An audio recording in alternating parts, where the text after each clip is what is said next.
Shalom, estem a la sèrie de vídeos de reconstrucció del fonament i hem arribat al 7è capítol, que es titula Els 4 pilars del regne del Totpoderós, que és els 4 pilars de Malhut Shakai, evocant a l'Alelu Leshavea.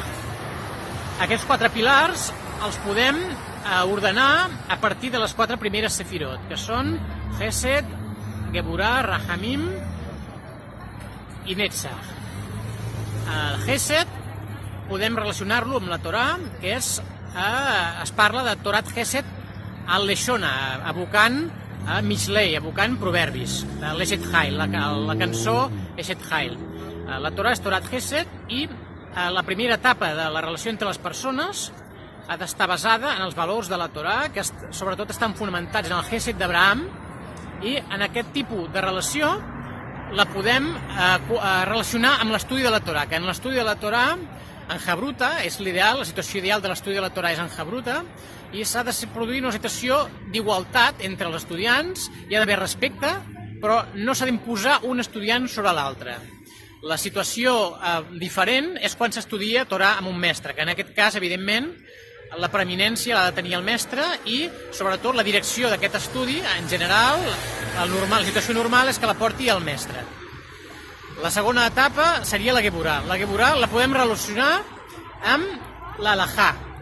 L'element principal de Geburah en la Torà és la pràctica de l'Alahà, perquè hi ha d'haver rigor, perquè hi ha d'haver un sentit de que el compliment de les mitzvot ha de ser el més rigorós possible.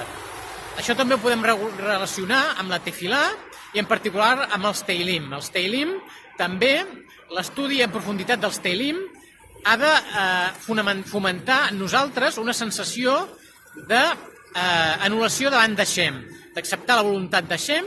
Hi ha molts Teilim que fem petició de salvació a Hashem i, per tant, en aquesta situació, evidentment, el que tenim, hem de tenir una acceptació de la voluntat d'Hashem perquè resolgui els nostres problemes, les nostres tribulacions, i aquesta és la situació que hem de tenir tant pels Teilim com en el compliment de l'Alahà.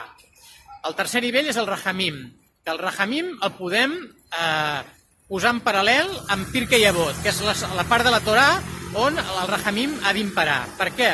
Perquè Pirkei Avot és la pràctica de la Torà a nivell de Derech Eretz, i el Derech Eretz és la relació que tenim amb el pròxim. La relació que tenim amb el pròxim hi ha d'haver Hesed, hi ha d'haver Geburah, però el Rahamim ha d'imperar, ha de ser un valor molt important, perquè és la forma de tractar les persones. La Torà seria l'intel·lecte, podem dir, el contingut intel·lectual, i els Teilim seria la part emocional. I Pirkei Avot seria el com nosaltres complim la Torà, quan nosaltres enfoquem la relació amb el pròxim.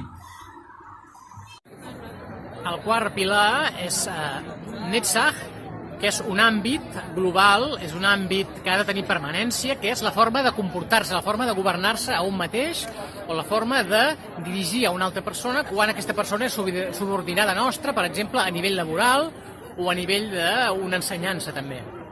Aquest nivell l'hem de basar pròpiament en la Mamshalà, és una forma de governança. I la Mamshalà màxima és la d'Hashem.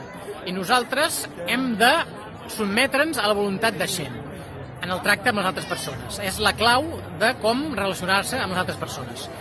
Si tenim en compte sempre que l'amo, el que té la Mamshalà veritable, no som nosaltres ni el nostre cap de la feina, sinó que el cap veritable és Hashem, això ajudarà molt a que la relació que tinguem amb els nostres subordinats o amb els nostres caps sigui equilibrada i sigui sana.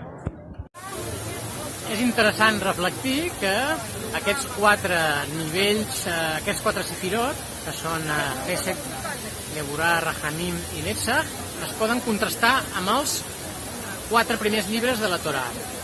De fet, el Bereshit seria el Hesed. Per què? Perquè la creació del món va ser un Hesed d'Hashem. El segon llibre seria Shemot, l'Èxode, que el podem relacionar amb Geburah. Per què? Perquè extraure el poble d'Israel de l'exili d'Egipte va ser un acte de Geburah.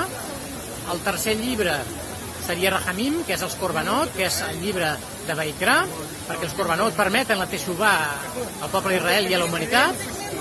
I el quart llibre, que és Nombres, seria Netzach, perquè Netzach seria que el poble d'Israel, malgrat les caigudes al desert, malgrat el problema de la idolatria del vedell d'or, malgrat els problemes amb Korah, malgrat el pecat dels espies, el poble té permanència, el poble té continuïtat i es dirigeix amb Netzach en permanència a la terra d'Israel. Però, evidentment, és obligatori que parlem del 5è llibre de la Torà, de Devarim, que el comencem aquesta setmana. El 5è llibre es correspondria amb la 5a Sefirà, que seria Hod, que és agraïment. Agraïment, gratitud, reconeixement, que és evident el motiu. El motiu és que ens preparem, el poble es preparava per entrar a la terra d'Israel, i l'actitud pròpia d'això és l'agraïment, la gratitud, malgrat que la generació del desert, la generació que va sortir d'Egipte, no va poder entrar en aquell Gilgul, en aquella reencarnació, i hauria d'esperar a generacions futures. I també hi ha classificacions que inclouen el 6è llibre, que és el Sefer Yehoshua, l'inclouen en aquest cànon bàsic, fonamental de la Torà. I aquest 6è llibre, el Sefer Yehoshua, es correspondria amb la 6a Sefirà, que és Yesod, que Yesod és el fonament. I precisament el fonament és, altra vegada, tornem amb la idea de la reconstrucció del fonament. Per què seria Yesod, el llibre de Yehoshua? Doncs perquè és viure a la terra d'Israel. La base perquè el món funcioni és que el poble jueu visqui a la terra d'Israel. Aquest és el fonament, que no només que hi visqui, sinó que tingui la sobirania plena de la seva terra i no tingui ingerències, no tingui interferències, no tingui amenaces per part de cap poble del voltant o llunyà. Esperem que això sigui aviat i en els nostres dies. Shabbat Shalom.